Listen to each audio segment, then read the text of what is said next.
Hello everyone, welcome back to our channel. दोस्तों, हम लोगों की बायोलॉजी की क्लास कंप्लीट हो गई। अब हम लोग स्टार्ट करेंगे राज व्यवस्था पॉलिटी। ये जीके जीएस ब्रह्मांड व्यास का रिवीजन है। एक एक करके हम लोग सारी क्लास का रिवीजन करते हैं। आज पहली क्लास है, इसमें कौन कौन से टॉपिक्स पढ़ना है हम लोग को देखते हैं। संवैधानिक विकास, दूसरा है आपका संविधान के बारे में समान जानकारी, जिसमें आपका अनुसूची, विदेशी स्रोत, महत्वपूर्ण तिथि आएगा।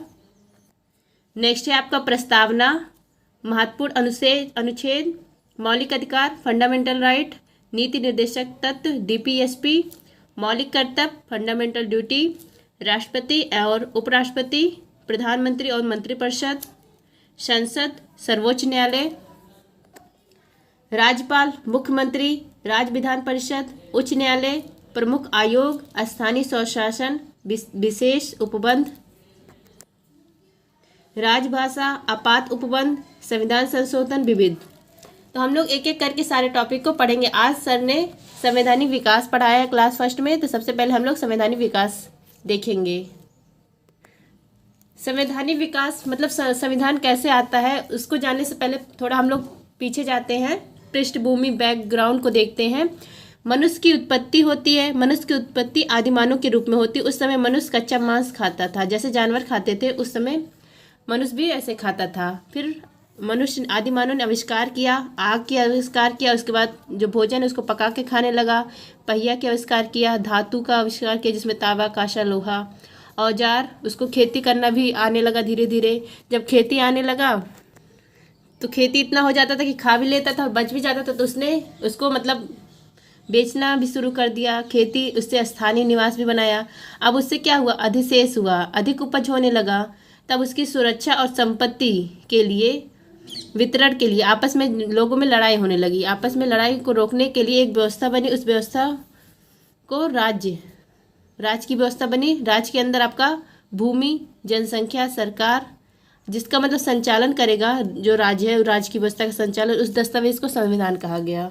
यहाँ पर देखिए, अब राज्य का संचालन जो करेगा उसके लिए जो दस्तावेज बना उसको कहा गया संविधान। अब राज्य आपका एक राज्य, जिला मतलब एक राज्य भी हो सकता है और पूरा अपना सेंट्रल केंद्र भी हो सकता है। हमारा भारत भी हो सकता है कि भारत के अंदर भूमि है, जनसंख्या है, सरकार है, और राज्य के अंदर भी भूमि है, जनसंख्या है, सरकार है। तो कोई राज्य भी अकेला हो सकता है और कोई देश भी हो सकता है। तो उस देश का, उस राज्य का संचालन करने के लिए जो दस्तावेज बनता है वही आपका संविधान कहलाता है। अब हम लोग संविधान देखते हैं।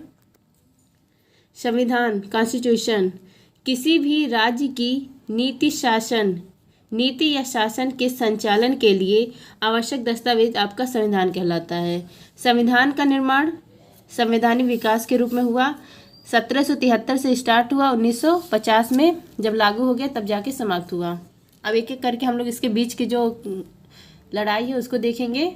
फ्रेंड्स, जिसको भी इसका पीडीएफ चाहिए वो टेलीग्राम पर सर्च कर सकता है @justdoityar। वहाँ पर मेरा चैनल आ जाएगा, वहाँ से आप लोग पीडीएफ ले सकते हैं। यहाँ पर क्रम दिया गया है कि पहले क्या हुआ। 1773 में रेगुलेटिंग एक्ट हुआ, फिर 1784 में पिट्स इंडिया एक्ट हुआ, 1813 में charter act east India company बनती है। ईस्ट इंडिया कंपनी को कौन बनाता है, 1600 में इंग्लैंड की जो महारानी थी उन्होंने एक कंपनी बनाई, ईस्ट इंडिया कंपनी। इस कंपनी को मतलब अधिकार दिया गया, अनुमति दिया गया कि पूर्व के साथ व्यापार की अनुमति प्रदान की गई। 15 साल के लिए इनको अनुमति दी गई थी ईस्ट इंडिया कंपनी को, लेकिन धीरे धीरे अपना बढ़ाते गए साल दर साल, और भारत में ये मतलब व्यापार करने आ गए। व्यापार करने के साथ साथ इन्होंने राजनीति करना शुरू कर दिया था ईस्ट इंडिया कंपनी ने। तो ये किसके द्वारा भेजा गया था, ईस्ट इंडिया कंपनी को इंग्लैंड की महारानी के द्वारा भेजा गया था। तो जो ईस्ट इंडिया कंपनी के द्वारा लाया गया एक्ट है उसको कहा गया है चार्टर। और जो ब्रिटिश सरकार, बाद में ईस्ट इंडिया कंपनी खत्म हो जाती है, समाप्त हो जाती है, उसके बाद ब्रिटिश सरकार डायरेक्ट इंग्लैंड की जो क्राउन है, महारानी, वहाँ से वो शासन देखती है। तो जो ब्रिटिश सरकार के द्वारा लाया गया अधिनियम उसको कहा गया भारत शासन, और जो ईस्ट इंडिया कंपनी के द्वारा लाया गया अधिनियम उसको कहा गया चार्टर। वही है। 1813 में आया चार्टर एक्ट, फिर 1833 में आया चार्टर एक्ट, 1853 में भी आया चार्टर एक्ट। उसके बाद 1858 में आया भारत शासन, गवर्नमेंट ऑफ इंडिया एक्ट आया। फिर 1861 में गवर्नमेंट ऑफ इंडिया एक्ट आया, 1892 में गवर्नमेंट ऑफ इंडिया एक्ट आया, फिर 1909 में मार्ले मिंटो एक्ट आया। कौन सा एक्ट सबसे इम्पोर्टेंट है, जिसने मतलब बहुत से बदलाव किए, 1909 वाला। फिर 1919 में आया मॉन्टेग्यू चेम्सफोर्ड एक्ट आया। 1935 में गवर्नमेंट ऑफ इंडिया एक्ट फिर आया। फिर 1947 में स्वतंत्रता अधिनियम आया। एक एक करके हम लोग उन एक्ट को पढ़ेंगे। पहले अब इसके आगे देखते हैं। 23 जून 1757 में प्लासी का युद्ध होता है बंगाल और ईस्ट इंडिया कंपनी के बीच में। उस समय ईस्ट इंडिया कंपनी का नेतृत्व कर रहा था क्लाइव। इसमें ईस्ट इंडिया कंपनी की जीत हो जाती है और बंगाल की हार हो जाती है। उसके बाद बक्सर का युद्ध होता है 1764 में। उस समय बंगाल, अवध और मुगल तीनों एक साइड थे और ईस्ट इंडिया कंपनी अकेले थी। और उस समय ईस्ट इंडिया कंपनी का नेतृत्व कर रहा था हेक्टर मुनरो। उस समय ये बक्सर युद्ध में भी ईस्ट इंडिया कंपनी जीत जाती है। जब जीत जाती है तो एक संधि होती है 1765, एक साल बाद संधि होती है 1765 में। उस संधि का नाम दिया गया इलाहाबाद संधि। उस संधि को करवाने कौन आया? क्लाइव आए उस संधि को कराने। ईस्ट इंडिया कंपनी बक्सर के युद्ध नेतृत्व में जीतती हेक्टर मुनरो को, लेकिन संधि कराने कौन आया? क्लाइव, क्योंकि क्लाइव ज़्यादा चालाक था। उसके बाद इसने कहा कि बंगाल में, इस संधि में लिखा था कि बंगाल में द्वैध शासन की शुरुआत की जाएगी। इसका मतलब जो दीवानी अधिकार है वह ईस्ट इंडिया कंपनी के पास होगा। अभी हम लोग आगे देखते हैं दीवानी अधिकार क्या है। डुअल सिस्टम, द्वैध शासन। अगर पूछा जाए कि भारत में द्वैध शासन के जनक किसको कहा जाता है तो लियोनस कार्टियस को द्वैध शासन का जनक कहा जाता है भारत पे। डुअल सिस्टम मतलब दीवानी अधिकार एक तरफ और जो व्यय से संबंधित है सुरक्षा, स्वास्थ्य, शिक्षा, यह कौन करेगा? या नवाब करेंगे, या नवाब सब ये करेंगे, सुरक्षा देखेंगे, स्वास्थ्य देखेंगे, शिक्षा देखेंगे। और दीवानी अधिकार जहाँ से पैसा रिन्यू आएगा वो सब किसके पास होगा? ईस्ट इंडिया कंपनी के पास होगा। यही था द्वैध सिस्टम। फिर आपका है कि द्वैध शासन का अंत किसने किया? तो द्वैध शासन का अंत किया वारेन हेस्टिंग ने। नेक्स्ट है आपका कि ईस्ट इंडिया कंपनी व्यापार करने आई थी, लेकिन व्यापार करने के साथ साथ धीरे धीरे यह राजनीति में बढ़ती चली जा रही थी। अब इसको नियंत्रण करने के लिए जो इंग्लैंड की क्राउन है, महारानी, उसने क्या लाया? 1773 में रेगुलेटिंग एक्ट लाया। 1773 में रेगुलेटिंग एक्ट लाया। उस समय भारत के पीएम, प्रधानमंत्री थे लॉर्ड नॉर्थ। और उस समय बंगाल में गवर्नर थे, तो गवर्नर का नाम बदल कर दिया गया बंगाल का गवर्नर जनरल।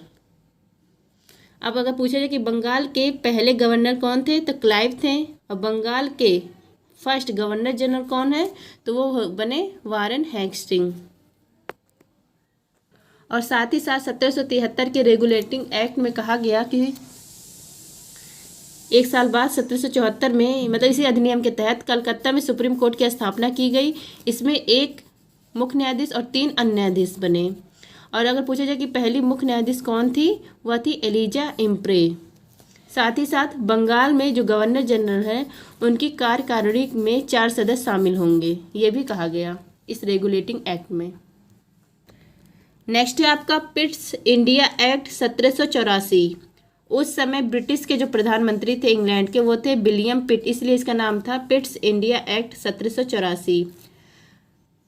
अब ईस्ट इंडिया जो कंपनी है इसके कार्य को पृथक कर दिया गया, इसके कार्य को बांट दिया गया ईस्ट इंडिया कंपनी को, क्योंकि इसका नियंत्रण बढ़ रहा था। इसलिए जो वहाँ इंग्लैंड की क्राउन है उन्होंने ईस्ट इंडिया जो कंपनी है इसके कार्य को पृथक कर दिया। राजनीतिक कार्य को कौन कंट्रोल करेगा? बोर्ड ऑफ कंट्रोल, मतलब ये बोर्ड ऑफ कंट्रोल या वह राजनीतिक कार्य को देखेगा, और व्यापारिक कार्य को देखेगा बोर्ड ऑफ डायरेक्टर्स। तो अगर आपसे पूछा जाए कि बोर्ड ऑफ कंट्रोल और बोर्ड ऑफ डायरेक्टर्स या किस एक्ट में बने, तो पिट्स इंडिया एक्ट में बने। अब ये बाद में बोर्ड ऑफ जो कंट्रोल है, बोर्ड ऑफ डायरेक्टर, यह इंड हो जाता है 1858 में, ये आगे हम लोग देखेंगे। लेकिन अगर इसका निर्माण किस में हुआ? पिट्स इंडिया एक्ट में हुआ। फिर आता है 1813 में charter act. East India company के द्वारा जो लाया जाता एक्ट है वह है चार्टर एक्ट। अब इसमें सबसे बड़ी बात कि शिक्षा पर पहली बार 1 लाख रुपए खर्च किए गए शिक्षा पर। और चीन और चाय को छोड़कर ईस्ट इंडिया कंपनी का व्यापारिक एकाधिकार समाप्त कर दिया गया। मतलब चीन और चाय को छोड़कर, क्योंकि इसने धीरे धीरे सब पर एकाधिकार जमा लिया था, और चीन और चाय को छोड़कर सबका एकाधिकार समाप्त कर दिया गया इसका, ईस्ट इंडिया कंपनी का। और जो ईसाई मशीनरी थी उनको अनुमति दी गई कि वो अपने धर्म का प्रचार प्रसार कर सकते हैं। नेक्स्ट है आपका कि 1833 का charter act. East India company का व्यापारिक एकाधिकार पूरा समाप्त कर दिया गया। अभी 1813 में चीन और चाय बचा था, उस पर अधिकार था ईस्ट इंडिया कंपनी का। अब 1833 के चार्टर एक्ट में ईस्ट इंडिया कंपनी का सारा व्यापारिक एकाधिकार खत्म कर दिया गया। अब इसमें कहा गया कि जो बंगाल के गवर्नर जनरल थे उनका अब नाम बदलकर भारत के गवर्नर जनरल कर दिया जाएगा। अगर आपसे पूछा जाए, नोट है कि भारत के पहले गवर्नर जनरल विलियम बेंटिंक थे, विलियम बेंटिंक, और बंगाल के अंतिम गवर्नर जनरल ये भी कौन होगा, विलियम बेंटिंक होगा। नेक्स्ट है आपका जो 1833 का चार्टर एक्ट है, इसमें विधि आयोग की स्थापना की गई, विधि आयोग की स्थापना की गई और उसमें अध्यक्ष कौन बना विधि आयोग का, मैकाले बने। इसमें जो दास प्रथा है उसको समाप्त करने वाला अधिनियम कौन सा है, 1833 का चार्टर अधिनियम है। दास प्रथा को समाप्त करने की बात इसमें कही गई, लेकिन इसका उन्मूलन हुआ 1843 में। उस समय वायसराय थे, वायसराय ने भारत के गवर्नर जनरल थे एलिन बरो। अब नेक्स्ट है आपका 1853 का चार्टर अधिनियम। ईस्ट इंडिया कंपनी के द्वारा लगाया गया लास्ट चार्टर, मतलब लास्ट चार्टर कौन सा है, ईस्ट इंडिया कंपनी के द्वारा लगाया गया लास्ट चार्टर है 1853 का चार्टर अधिनियम। अंतिम चार्टर राजलेख है। खुली प्रतियोगिता, जो सिविल परीक्षा है उसको कहा गया कि इसकी खुली प्रतियोगिता होनी चाहिए। इसी समय 1857 में क्रांति होती है और ईस्ट इंडिया कंपनी, इंग्लैंड की जो महारानी, उनको मौका मिल जाता है कि तुम्हारे शासन में यहाँ पर क्रांति हुई, तो ईस्ट जो इंडिया कंपनी था इसको ख़त्म कर दिया जाता है। अब आता है भारत शासन अधिनियम। अब जो महारानी डायरेक्ट वहाँ से अपना रूल रेगुलेशन करेंगी। वैसे भी पहले भी जो अंग्रेज थे वो शासन कर रहे थे, अब भी अंग्रेज के द्वारा ही शासन किया जाएगा। भारत शासन अधिनियम 1858। महारानी उस समय विक्टोरिया थी, उन्होंने एक घोषणा पत्र लिखा, उस घोषणा पत्र का नाम रखा गया इलाहाबाद घोषणा पत्र। उस समय कैनिन यहाँ के गवर्नर जनरल थे, तो उन्होंने यह सुनाया। कब सुनाया, 1 नवंबर 1858 में यह पढ़कर सुनाया इलाहाबाद घोषणा पत्र। अब इसमें जो भारत शासन अधिनियम था 1858, इसमें कहा गया कि जो भारत का गवर्नर जनरल है इसका नाम बदलकर भारत का वायसराय कर दिया जाएगा। तो भारत के पहले वायसराय कैनिन है और भारत के अंतिम गवर्नर जनरल कौन होगा, कैनिन होंगे। अब भारत शासन अधिनियम में जो बैंक ऑफ कंट्रोल था और बैंक ऑफ डायरेक्टर था इसको समाप्त कर दिया गया, क्योंकि ईस्ट इंडिया कंपनी को ही तो उनके कार्यों को पृथक किया गया था। जब वो समाप्त, तो ये भी सब समाप्त हो गया। अब देखिए, ईस्ट इंडिया कंपनी का शासन एंड हो गया। अब सत्ता किसके हाथ में आ गई, क्राउन के हाथ में, इंग्लैंड की महारानी के हाथ में आ गई। और साथ ही साथ भारत परिषद गठन होता है, भारत परिषद का गठन होता है। इसमें 15 सदस्य रहते हैं और इसका हेड कौन बनता है, भारत सचिव बनता है। वायसराय इंडिया में रहेगा और भारत सचिव जो है वह इंग्लैंड में रहेगा, लंदन में रह के वह अपना शासन बोलेगा, लागू करेगा। भारत शासन अधिनियम, इसमें जो मुगल सम्राट का पद है इसको भी खत्म कर दिया जाता है। बोर्ड ऑफ डायरेक्टर खत्म कर दिया गया, बोर्ड ऑफ कंट्रोल खत्म कर दिया। अब नेक्स्ट है आपका नोट। देखिए, बंगाल के पहले गवर्नर क्लाइव हैं, बंगाल के अंतिम गवर्नर और बंगाल के पहले गवर्नर जनरल, ये दोनों कौन है, वारेन हेस्टिंग्स हैं। फिर बंगाल के अंतिम गवर्नर जनरल और भारत के पहले गवर्नर जनरल वो हैं विलियम बेंटिंक। नेक्स्ट है आपका भारत के अंतिम गवर्नर जनरल और भारत के पहले वायसराय है कैनिंग। नेक्स्ट है आपका 1861 का government of India act, Bharat शासन अधिनियम 1861। ये जो अधिनियम है भारत शासन अधिनियम 1861, इसमें विभागीय प्रणाली शुरू की गई, पोर्टफोलियो सिस्टम शुरू किया गया। अगर आपसे पूछा जाए कि पोर्टफोलियो सिस्टम कब किस में शुरू किया गया, तो 1861 के गवर्नमेंट ऑफ इंडिया एक्ट में शुरू किया गया। अध्यादेश जारी करने की जो शक्ति है वह भी इसमें कही गई।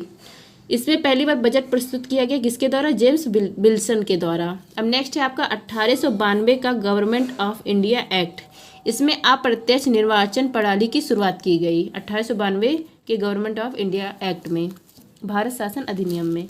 नेक्स्ट है आपका, ये इम्पोर्टेंट अधिनियम है 1909 का अधिनियम, इसको मार्ले मिंटो एक्ट मतलब मार्ले मिंटो अधिनियम भी कहा जाता है। गांधी जी ने इसको कहा था कि सर्वनाश करने वाला अधिनियम है। जो मार्ले मिंटो अधिनियम है इसको गांधी जी ने कहा कि सर्वनाश करने वाला अधिनियम है। जो मार्ले थे ये भारत सचिव थे और मिंटो कौन थे, वायसराय थे।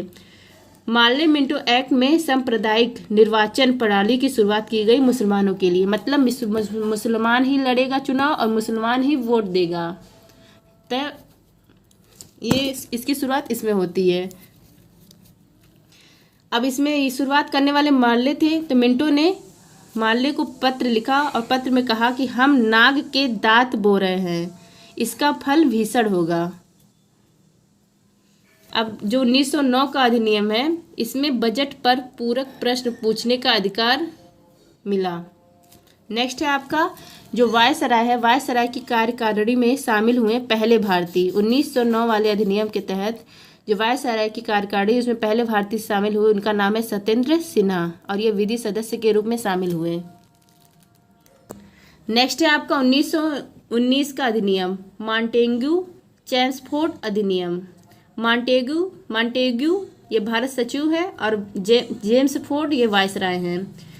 इस जो अधिनियम 1919 का अधिनियम, इसमें जो प्रांत हैं, प्रांतों में द्वैध शासन डुअल सिस्टम स्टार्ट किया गया। उस समय प्रांत थे 11 और द्वैध शासन का विषय है कि जो आरक्षित है, जिसमें आय प्राप्त होगा, उसको कंट्रोल करेगा अंग्रेज, और जो हस्तांतरित है, जिसमें व्यय होगा, उसको कंट्रोल करेगा भारतीय। अब आरक्षित में कौन आएगा? आरक्षित में आएगा कार्यकारिणी परिषद, जिसके अंदर राजस्व, वित्त और पुलिस आएगा। तो ये सब अंग्रेजों के हाथ में रहेगा आएगा मामला। और हस्तांतरित व्यय में आएगा मंत्री। अब मंत्री कौन होगा? स्वास्थ्य मंत्री, शिक्षा मंत्री, तो वो भारतीय होंगे। तो व्यय करने वाला भारतीय होगा और कमाने वाला अंग्रेज होगा। 1919 का जो मॉन्टेग्यू चेम्सफोर्ड अधिनियम, इसमें उत्तरदायी शासन शब्द का यूज किया गया था। ये भी ध्यान रखिएगा क्योंकि एक बार क्वेश्चन पूछा गया था। नेक्स्ट है आपका प्रांतों में द्वैध शासन स्टार्ट किया और केंद्र में द्विसदनात्मक प्रणाली स्टार्ट की गई।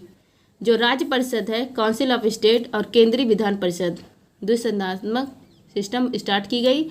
राज्य परिषद में 60 सदस्य शामिल होगा और इनका कार्यकाल 5 साल का होगा। और केंद्रीय विधानसभा में 145 सदस्य शामिल होगा और इनका कार्यकाल 3 साल होगा। अब नेक्स्ट है आपका कि लोक सेवा आयोग के गठन की सिफारिश भी की गई 1919 के अधिनियम में। जब इसकी सिफारिश की गई लोक सेवा आयोग की, पब्लिक सर्विस कमीशन की, तो इसके लिए ली आयोग बनता है।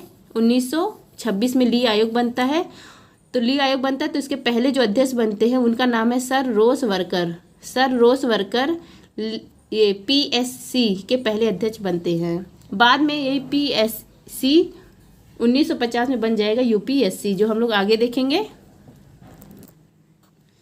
अब है कि जो 1919 का अधिनियम है, मॉन्टेग्यू चेम्सफोर्ड अधिनियम, इसमें महिलाओं को पहली बार वोट डालने का अधिकार मिला। 10 साल बाद ये जो 1919 का अधिनियम, इसकी समीक्षा की जाएगी। अधिनियम आया 1919 में, जो मॉन्टेग्यू चेम्सफोर्ड अधिनियम है आया 1919 में और लागू हुआ 1921 में। आई होप फ्रेंड्स आप सबको वीडियो पसंद आया होगा। अगर वीडियो पसंद आया होगा तो प्लीज़ लाइक करिएगा, अपने दोस्तों को भी शेयर करिएगा। मिलते हैं नेक्स्ट वीडियो में, तब तक अपना ख्याल रखिए और पढ़ते रहिए। जय हिंद।